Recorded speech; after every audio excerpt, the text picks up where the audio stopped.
Assalamualaikum warahmatullahi wabarakatuh.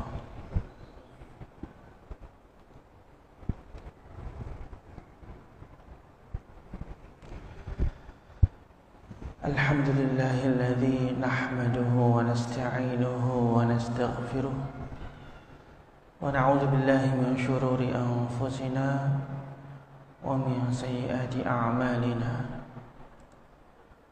من يهده الله فلا مضل له ومن يضلل فلا هادي له أشهد أن لا إله إلا الله وحده لا شريك له وأشهد أن محمدا عبده ورسوله اللهم صل وسلم وبارك على نبينا محمد وعلى آله وأصحابه أجمعين رب اشرح لي صدري ويسر لي أمري واحلل عقدة من لساني يفقهوا قولي. Bapak-bapak dan ibu-ibu serta remaja Masjid Al-Aqsa yang dirahmati Allah Subhanahu wa taala. Marilah kita senantiasa bersyukur kepada Allah Subhanahu wa taala yang telah memberikan nikmat iman dan Islam, yang telah memberikan nikmat kesehatan, yang telah berikan nikmat kekuatan. Kita semua alhamdulillah kuat berpuasa sampai hari ini sudah memasuki hari yang ke-25 ya. Mudah-mudahan ibadah puasa kita diterima oleh Allah Subhanahu wa taala. Kemudian juga ibadah-ibadah yang lain seperti salat tarawih, tadarus Al-Qur'an, infak, sedekah dan zakat yang dikeluarkan, termasuk hadirnya kita di kajian-kajian Islam ini, mudah-mudahan diterima oleh Allah Subhanahu wa taala, pahalanya dilipat gandakan, semua dosa-dosa kita diampuni oleh Allah Subhanahu wa taala. Amin ya rabbal alamin. Yang kedua, salawat dan salam semoga tetap tercurah kepada Nabi kita Nabi Muhammad sallallahu alaihi wasallam. Mudah-mudahan kita semua termasuk umatnya yang kelak akan mendapatkan syafaatnya fi yaumil qiyamah. Amin ya rabbal alamin. Sebelum dimulai, mari kita baca sayyidul istighfar terlebih dahulu. Bismillahirrahmanirrahim. Allahumma anta rabbi la ilaha illa anta خلقتني وأنا عبدك وأنا على عهدك ووعدك ما استطعت أعوذ بك من شر ما صنعت أبوء لك بنعمتك علي وأبوء بذنبي فاغفر لي فإنه لا يغفر الذنوب إلا أنت. Pada sore hari ini saya akan menyampaikan perintah-perintah Allah Subhanahu wa taala di dalam surah An-Nisa ayat 36. Ini terkait dengan kewajiban kita untuk menjaga hubungan baik dengan sesama manusia ya. Pada pertemuan sebelumnya sudah saya sampaikan bagaimana cara menjaga hubungan baik dengan Allah Subhanahu wa taala.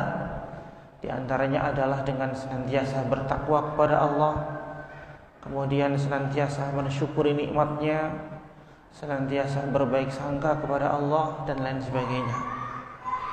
Dan untuk hubungan baik kepada sesama manusia juga harus kita lakukan, karena kalau misalnya hubungan vertikal baik dengan Allah baik, tetapi kalau dengan sesama manusia tidak baik, maka nanti di akhirat menjadi orang yang merugi ya, bangkrut, karena amal ibadah yang kita laksanakan pahalanya diberikan kepada orang-orang yang pernah kita sakiti di dunia ya.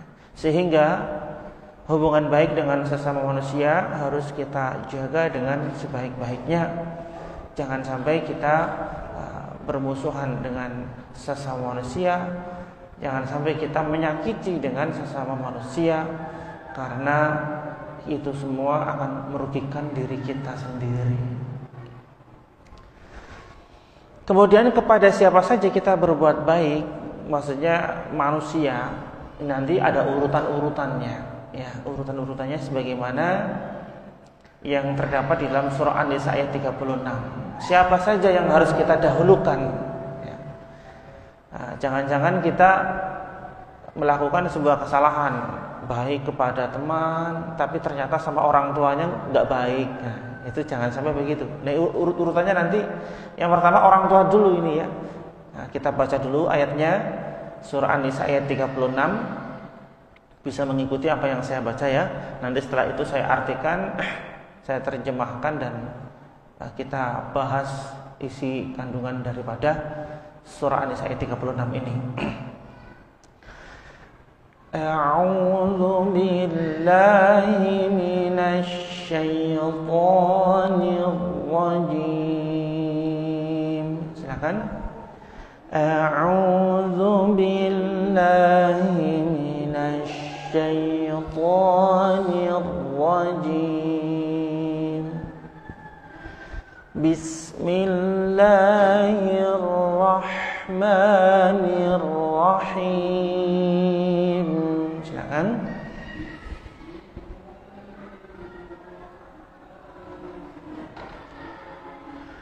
Wa'budullaha wa la tusyriku bihi syai'a.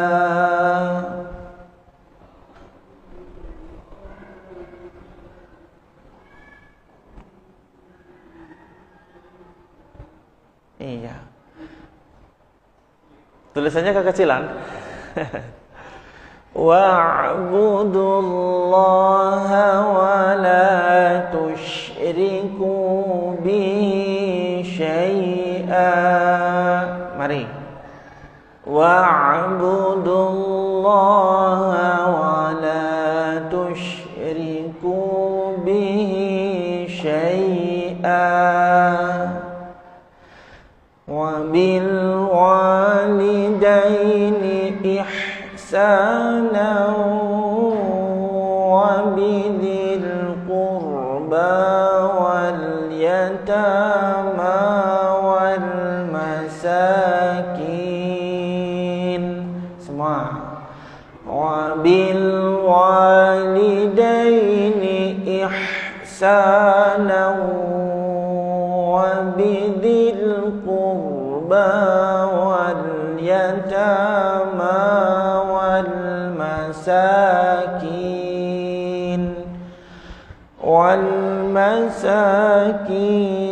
wal jari dzil qurba wal jaril junubi was sahibi bil jambi wabnis sabil.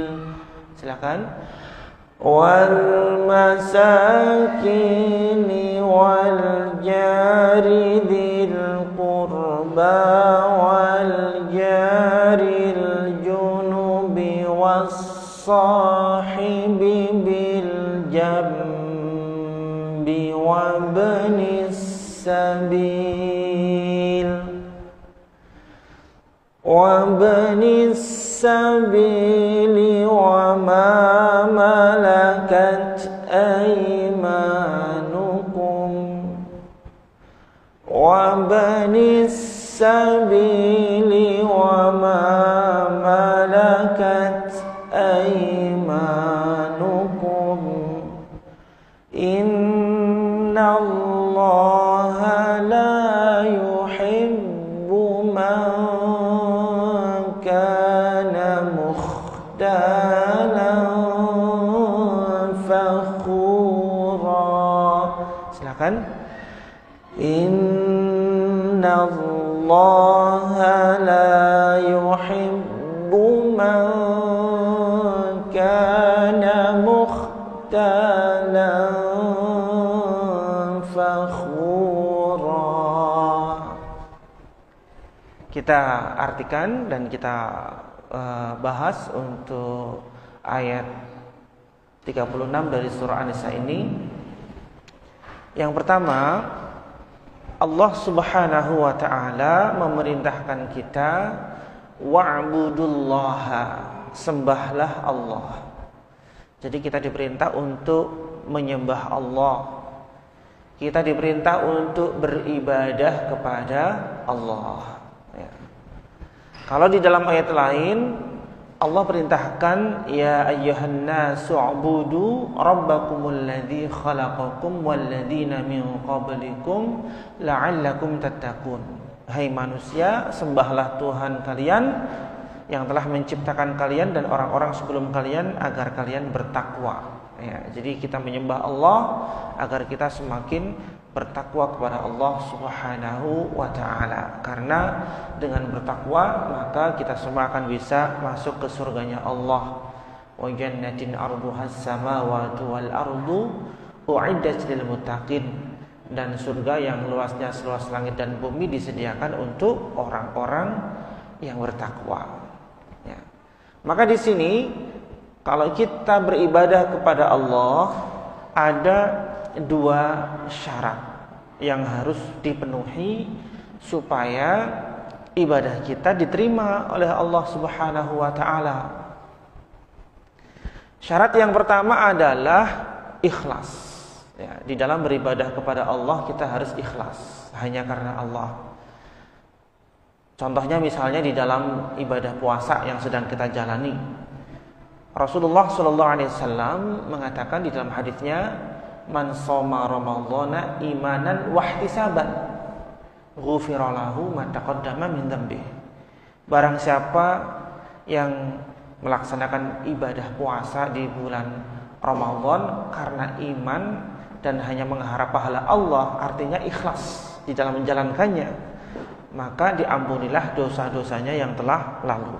Nah, jadi puasa harus ikhlas. Jangan sampai puasa punya tujuan selain Allah, misalnya punya tujuan lain supaya dagangnya laris, ya, atau supaya pengeluarannya sedikit, ya, ngirit, ya. Jangan punya niat seperti itu, ya. Tapi niatkan hanya karena Allah, karena ini perintah Allah.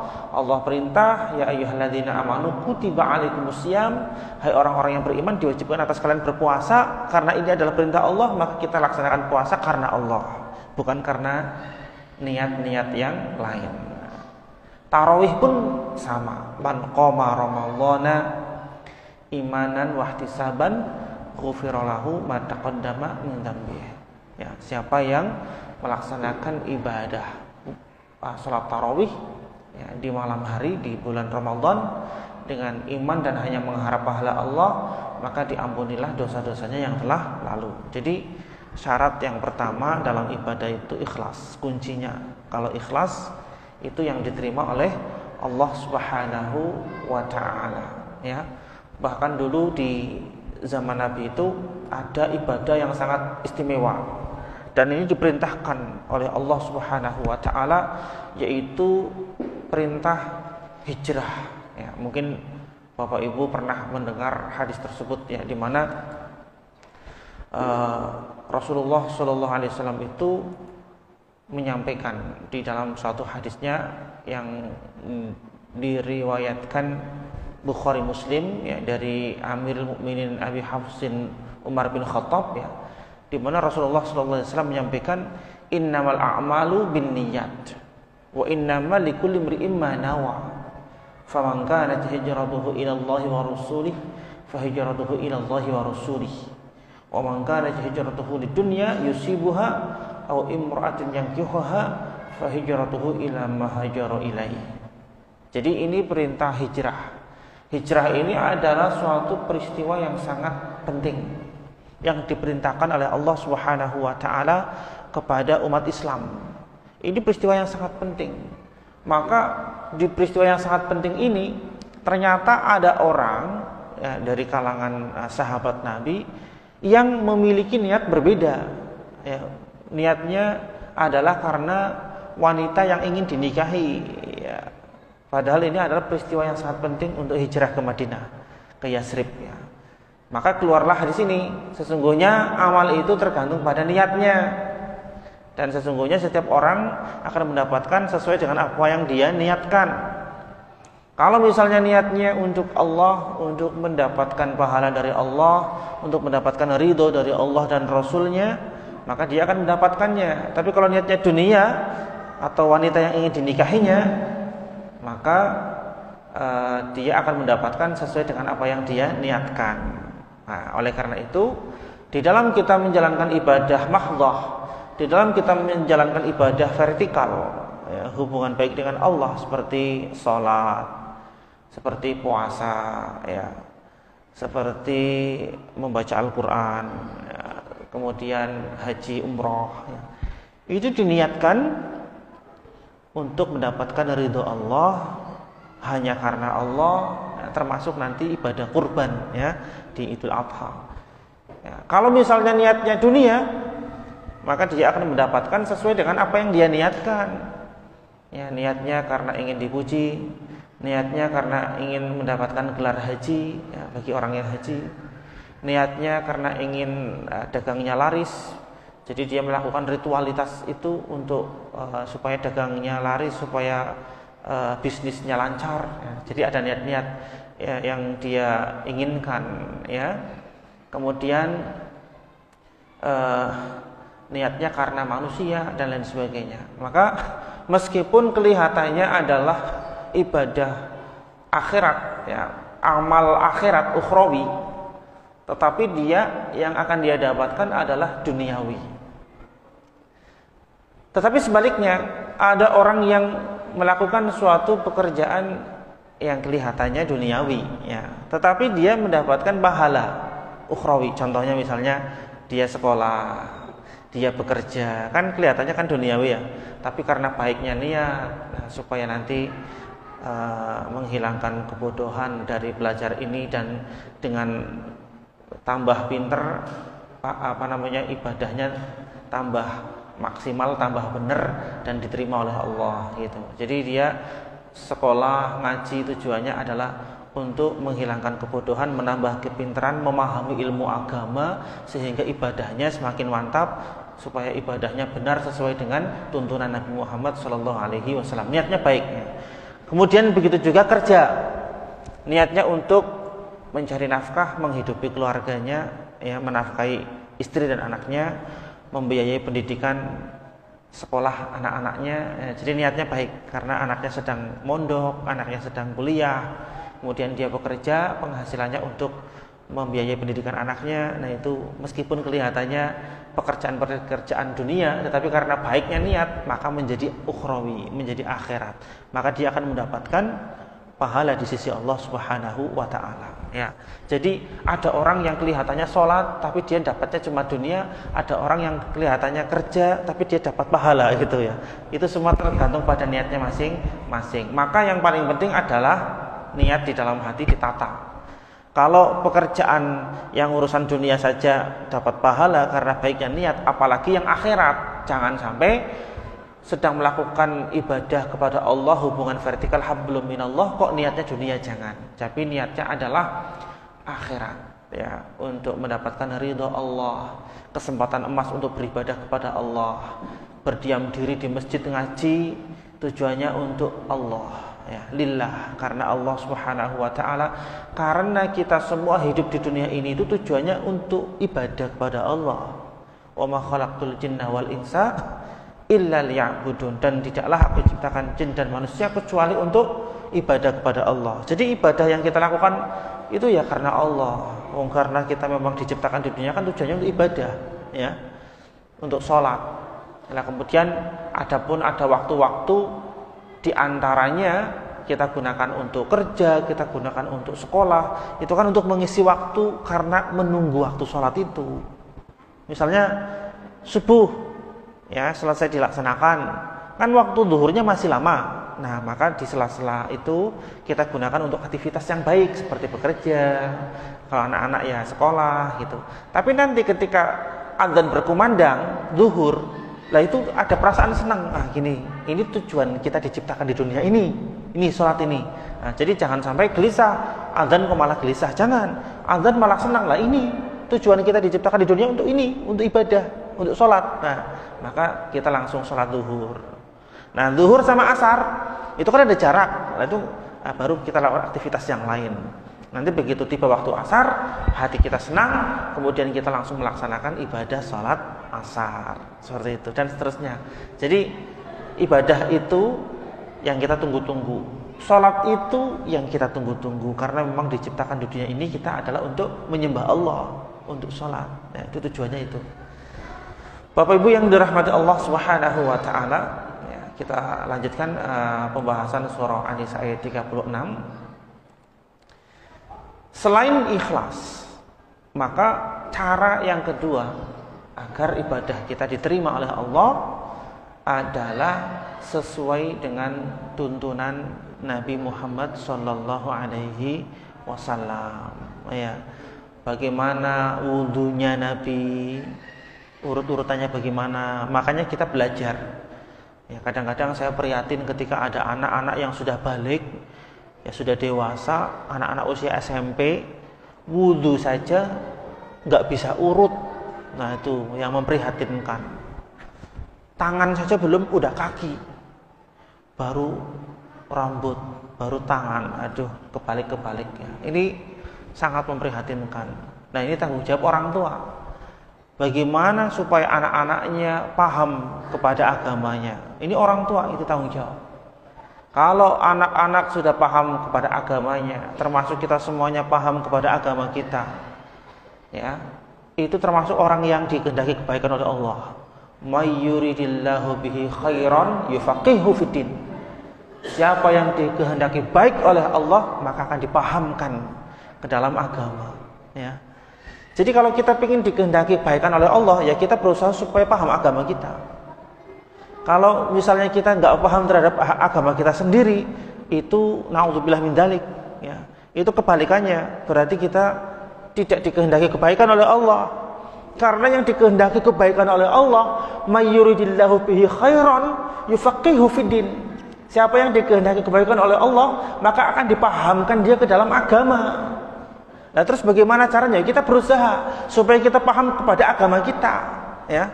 Orang Islam ya harus berusaha bisa membaca Al-Quran. Nah, karena Al-Quran itu adalah pedomannya orang Islam. Tuntunan hidupnya orang Islam adalah Al-Quran. Maka yang pertama kali yang kita usahakan, kita harus bisa baca Quran. Masa orang Islam gak bisa baca Quran gitu ya. Kemudian yang kedua, kita pahami isinya, isi Al-Quran. Dan yang ketiga, kita amalkan ya pesan-pesan yang ada dalam Al-Quran dalam kehidupan sehari-hari. Itu kita namanya dipahamkan oleh Allah di dalam agama kita. Ini baru Al-Quran. Kemudian nanti sunnah, hadis, ya. Kemudian ilmu fikihnya kita pahami, bagaimana tata cara wudunya Rasulullah, bagaimana sholatnya Rasulullah, bagaimana puasanya Rasulullah. Semuanya kita pelajari sehingga kita betul-betul tahu tentang agama kita. Jangan sampai kita sebagai orang Islam tapi nggak tahu agamanya sendiri. Na'udzubillah min dzalik. Nah, kalau kita sudah paham terhadap agama kita, itu yang dimaksud may yuridillahu bihi khairan yufaqihu fiddin. Ya. Orang yang dikehendaki kebaikan oleh Allah adalah orang tersebut akan dipahamkan kepada agamanya, difaqihkan kepada agama Islam. Ya, maka kita berusaha supaya kita bisa ibadahnya sesuai dengan tuntunan Nabi Muhammad sallallahu alaihi wasallam. Caranya adalah rajin menghadiri pengajian, ya. Baik di dalam bulan Ramadan maupun di luar bulan Ramadan. Kadang-kadang di bulan Ramadan saja rame, engko nek wis bulane ora Ramadan ora rame. Apa meneh Ramadan ora rame? Lah apa engko nek bubar Ramadan piye tambah sepi ya. Ramadan itu kesempatan untuk rame ya. Kenapa? Karena pahalanya dilipat gandakan ya. Pahalanya dilipat gandakan. Puasanya menjadi sempurna karena kita hadir di kajian Islam. Ngaji itu pahalanya luar biasa, lebih baik daripada sholat sunnah. Nah, ngaji itu ya. Jadi ngaji itu penting. Orang bisa ibadah karena ngaji. Orang bisa puasa Karena ngaji terus tahu oh puasa wajib, akhirnya dia puasa. Nek wong ora tahu ngaji, ora tahu hadir di majelis taklim, enggak tahu perintah Allah itu apa saja. Apa mana tata caranya melaksanakan perintah itu, orang ngerti kan? Enggak tahu. Makanya biar tahu ngaji ya, rajin ngaji, mendengarkan pengajian ya. Jadi tahu akhirnya mana yang diperintahkan Allah, mana yang dilarang Allah. Yang diperintahkan Allah itu apa saja dan cara melaksanakannya bagaimana sesuai dengan tuntunan Nabi, dan itu harus dipelajari ya. Jadi itu syarat ibadah agar diterima Allah. Yang pertama adalah ikhlas hanya karena Allah. Yang kedua sesuai dengan tuntunan Nabi Muhammad sallallahu alaihi wasallam. Kemudian setelah itu Bapak Ibu, wala tusyriku bihi syai'a.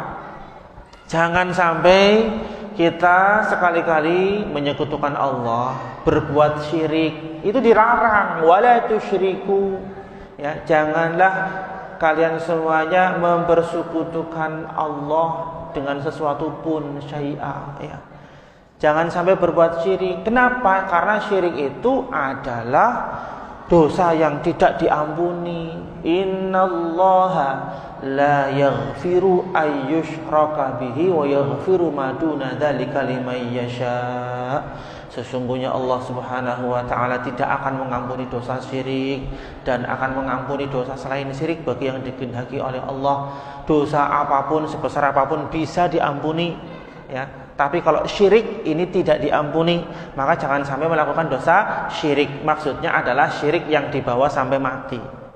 Kalau misalnya sekarang kita sadar, kemudian kita tobat, insya Allah masih bisa, karena nafas belum di tenggorokan. Tapi kalau nafas sudah di tenggorokan, sudah tidak ada diterima tobat lagi ya. Maka sebelum sakaratul maut, maka tobatlah kepada Allah Subhanahu wa taala. Syirik itu rupanya apa saja? Ada syirik uluhiyah, ada syirik rububiyah, ada syirik asma wa sifat. Syirik uluhiyah maksudnya nyembahi maring selain Allah. Nah, itu syirik, jelas-jelas syirik itu ya, nyembahnya kepada selain Allah. Ada syirik rububiyah, punya keyakinan ada sesuatu yang memiliki kekuatan sama dengan Allah, misalnya bisa menciptakan, bisa nurunkan hujan, bisa ngasih rezeki ya selain Allah. Kalau punya keyakinan seperti itu syirik rububiyah. Atau punya keyakinan ada zat yang memiliki sifat ya sama dengan Allah, misalnya mengetahui hal-hal gaib. Nah, itu kan yang tahu hanya Allah. Kok kita percaya maring misalnya maring dukun kan sok ngeramal ya. Terus iki hal-hal gaib diramal oleh dukun. Nah, kemudian kok kita percaya? Nah, itu namanya syirik juga, itu syirik asma wa sifat. Maka itu harus dijauhi, termasuk percaya kepada batu akik punya kekuatan, kemudian percaya kepada keris ya, dikasih kembang melati, dipakani itu termasuk syirik. Jadi harus betul-betul dijauhi, dibersihkan, dibuang ya, supaya kita terlepas dari perbuatan dosa yang dosa besar tersebut tidak diampuni oleh Allah. Nek ana wong sing isi keris ngopeni keris, batu akik isi diopeni ya, kemudian akhirnya dia kedarum mati, nah itu enggak diampuni ya. Nauzubillah min dzalik, lepas semuanya. Nah, gaman-gaman sing selama ini orang percaya iki punya kekuatan-kekuatan, ilangi kabeh ya, itu perbuatan syirik yang tidak diampuni ya. Jadi kita bersihkan diri kita semua dari perbuatan-perbuatan syirik. Wala tusyriku bihi syai'a ya. Jadi jangan sampai kita melakukan perbuatan syirik. Kemudian setelah wa'budullaha wala tusyriku bihi syai'a, selanjutnya wabil walidaini ihsana. Kalau masih punya orang tua, kita harus berbuat ihsan, harus berbuat baik. Bapak Ibu masih punya orang tua tidak? Masih ya, ada yang masih hidup ya. Jangan sampai disia-siakan, karena itu adalah surga kita ya, surganya kita. Salah satu diantaranya jalurnya adalah orang tua itu. Rasulullah SAW pernah naik ke mimbar khutbah, kemudian di tangga Kan biasanya kalau mimbarnya Rasulullah kan nggak seperti ini bentuknya ya, belum ada zaman dulu. Kan yang penting posisinya lebih tinggi dari jamaahnya, makanya ada tangganya naik. Itu pernah Rasulullah naik tangga mengucapkan amin, naik tangga lagi mengucapkan amin, naik tangga lagi mengucapkan amin. Nah kemudian begitu selesai Rasulullah khutbah, para sahabat bertanya, penasaran ya Rasulullah, tadi engkau bilang amin, amin, amin 3 kali, maksudnya bagaimana? Kemudian kata Rasulullah, pada saat saya naik tangga yang pertama, malaikat Jibril datang, dan malaikat Jibril mengatakan, celakalah orang yang orang tersebut menangi bulan Ramadan, berjumpa dengan bulan Ramadan, namun keluar dari bulan Ramadan dosanya tidak diampuni.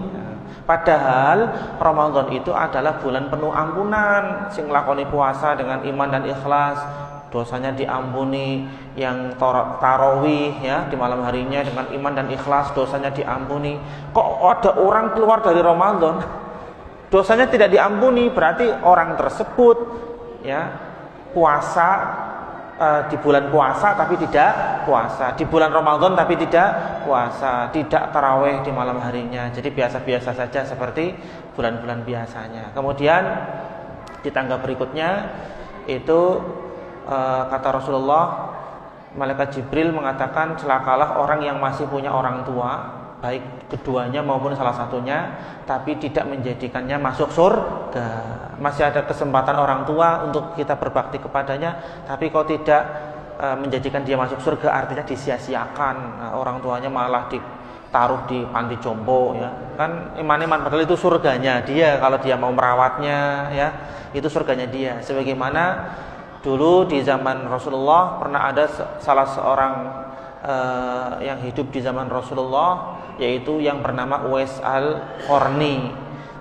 Beliau beriman kepada Allah ya, beriman kepada Rasulullah, tetapi belum pernah sempat ketemu dengan Rasulullah, padahal hidup sezaman dengan Rasulullah. Namanya Uwais al-Qarni. Mengapa? Karena Uwais al-Qarni itu merawat ibunya di rumah yang lumpuh, tidak bisa jalan ya. Mau makan harus disuapin, mau ke kamar mandi harus digendong. Dan yang istimewa lagi adalah ibunya minta naik haji, akhirnya digendong sama Uwais al-Qarni dari Yaman ke Mekah, digendong sampai akhirnya lecet ya. Nah, ini luar biasa baktinya sama ibunya, sampai Rasulullah titip pesan sama sahabat yang bernama Umar dan Ali ya, nanti kalau ketemu Uwais al-Qarni titip salam dariku kepadanya, dan kamu minta didoakan olehnya karena doanya mustajab. Nah, ini luar biasa ya, ini kesempatan. Jadi sama orang tua itu harus memuliakan ya, apalagi orang tua yang sudah sepuh. Nih panjenengan masih ada orang tua yang masih hidup, berarti orang tuanya sudah sepuh nggih Pak?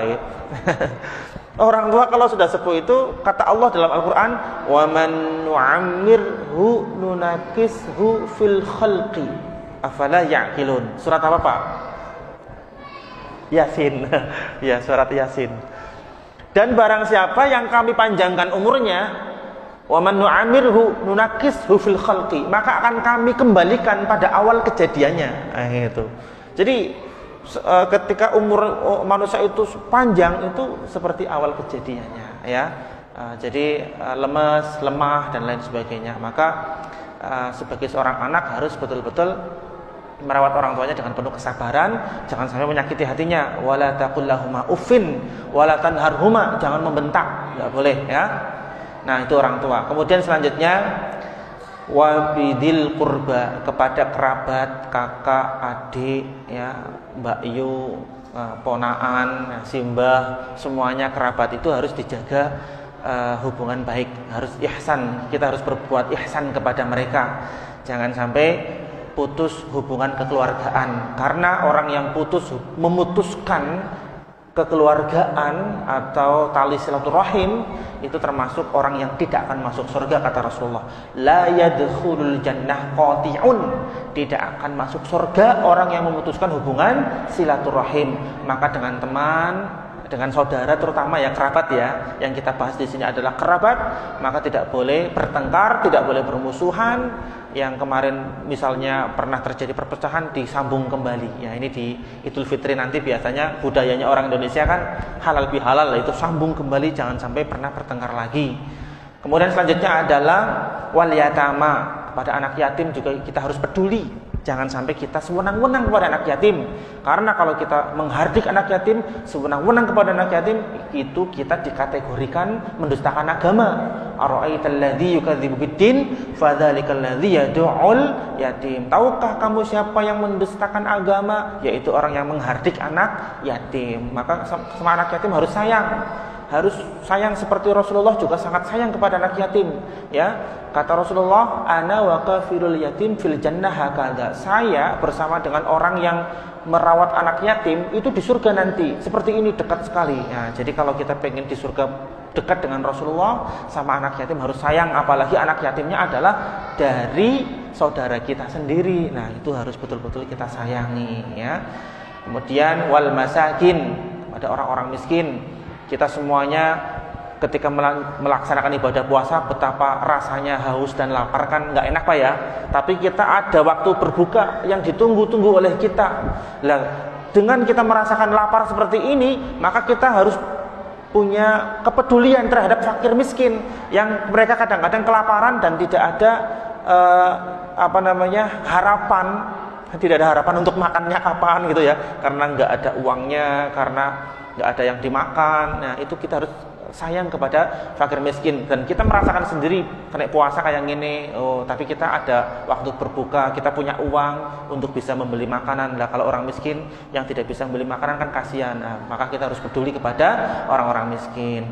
Wal jari dzil qurba wal jaril junub, kepada tetangga dekat, tetangga jauh harus berbuat baik. Ciri-ciri orang yang beriman kepada Allah dan hari akhir, man kana yu'minu billahi wal yaumil akhir falyuhsin ila jarih. Harus berbuat baik kepada tetangga. Jangan sampai kita menyakiti tetangga. Ya, kalau kita menyakiti tetangga, maka akan merugikan diri kita sendiri.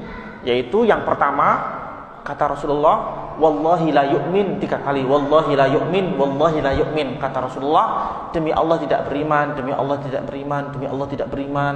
Kemudian para sahabat bertanya, man ya Rasulullah, siapa ya Rasulullah? Man la ya'man jaruhu bawa'iqahu, orang yang tetangganya tidak aman dari kejahatannya. La yadkhulul jannah man la ya'man jaruhu bawa'iqahu. Ini hadis yang lain begitu. Tidak akan masuk surga orang yang tetangganya tidak aman dari kejahatannya. Nah, maka kepada tetangga harus baik, enggak boleh jahat. Nek jahat, maka kata Rasulullah enggak akan masuk surga. Na'udzubillah min dzalik, ya. Ada seorang perempuan yang ahli tahajud, yang ahli puasa sunnah, ya, dilaporkan kepada Rasulullah. Orang tersebut, perempuan tersebut ahli salat sunnah, ahli puasa sunnah, tapi kata-katanya selalu menyakiti tetangganya. Terus bagaimana ya Rasulullah? Kata Rasulullah, hiya finnar, dia berada di neraka, ya. Oleh karena itu dengan tetangga harus baik. Bapak Ibu yang dirahmati Allah, ini sudah masuk waktu maghrib, maka saya cukupkan sampai di sini. Mari kita baca hamdalah, alhamdulillahirabbil alamin, subhanakallahumma bihamdika asyhadu an la ilaha illa anta astaghfiruka wa atubu ilaik. Assalamualaikum warahmatullahi wabarakatuh.